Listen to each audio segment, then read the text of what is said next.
Hey everyone, this is Andy from GizChina, and I've just received the new UMi eMax Mini. It's a 5-inch phone. It's slightly smaller, obviously, than the full-size eMax. And what makes this device stand out from the rest of the UMi range is it's the first UMi to run a Qualcomm chipset. So instead of a MediaTek processor, we've got a Qualcomm chip in here. So the packaging itself is your typical UMi packaging. We've got details here of the UMi eMax, a few specifications on the back, but I'll go through all of that as I'm doing the unboxing. So just slide the packaging out, got a UMi logo there, and this just flips open, and as you can see we've got the UMi eMax, the phone itself.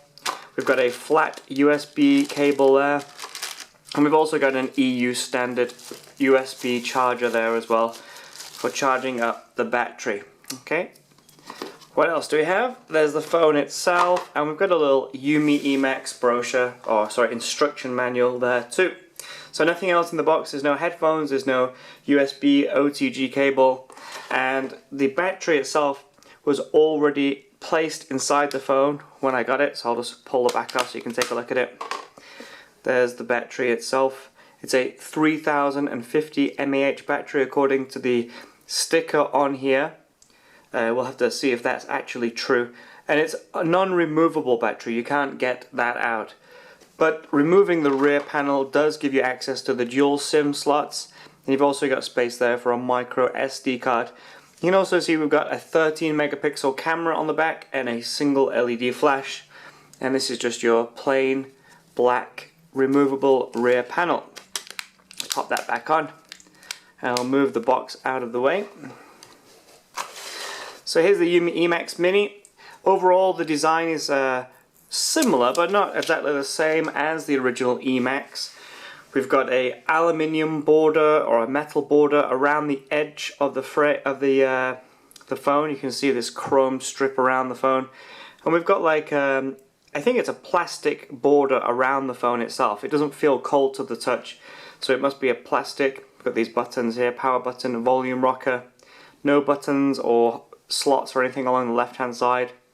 3.5mm headphone jack at the top, and we've got dual speakers there and a USB plug for charging and data transfer on the bottom. It'll be interesting to hear how these speakers sound. They look quite well made and substantial, but we'll see what they actually sound like in the full review. Already mentioned, this is a 5-inch display. It's a full HD 1920 by 1080 display. And above that we've got an 8 megapixel front facing camera. The weight of the eMax Mini, it's very lightweight. I'll have to check what the actual figures are. But its weight is so light, in fact, it's verging on a little bit too light for my personal taste. I mean, you guys out there might like a very light phone, but personally I like a little weight to my devices so they feel a bit more substantial, and I have a bit more trust in the build quality of them. That's not to say that the UMi eMax Mini is a badly built phone. It looks pretty well put together. There's no gaps like we found on other UMi devices, and that might be because TCL are rumored to actually make this on behalf of UMi. Okay, so if I just press the power button, you can see that I've already got it turned on. Swipe up and we've got this really bright and vibrant wallpaper there. We've got Google Now on the launcher. It's not a standard Google installation. We've got some special icon pack here.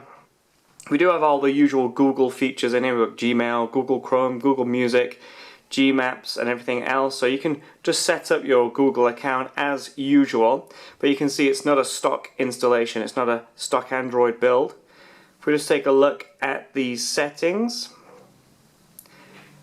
you can see that we're running Android 5.0.2, that's Android Lollipop, UMi eMax Mini.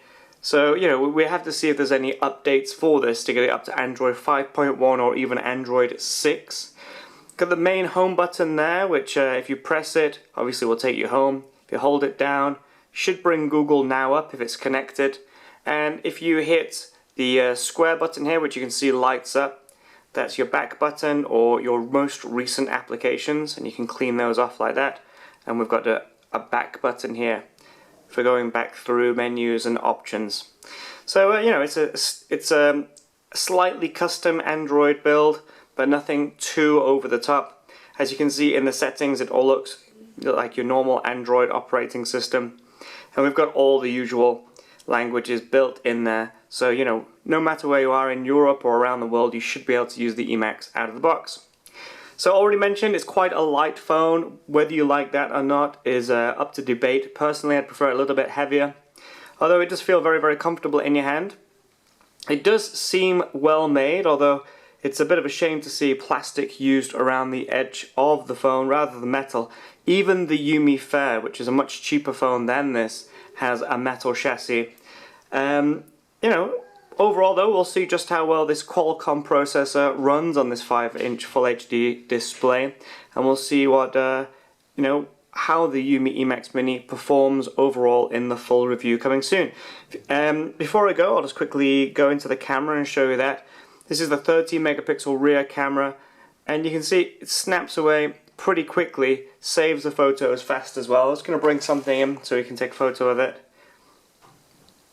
Focus is a teeny bit slow, not too bad, but actual taking the photos is very, very fast.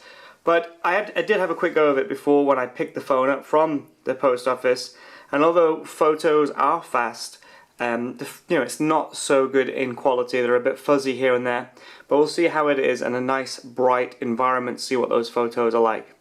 Anyway, that's the UMi eMax Mini unboxing. I hope you enjoyed that. If you have any questions, please feel free to let me know in the comments below. Goodbye.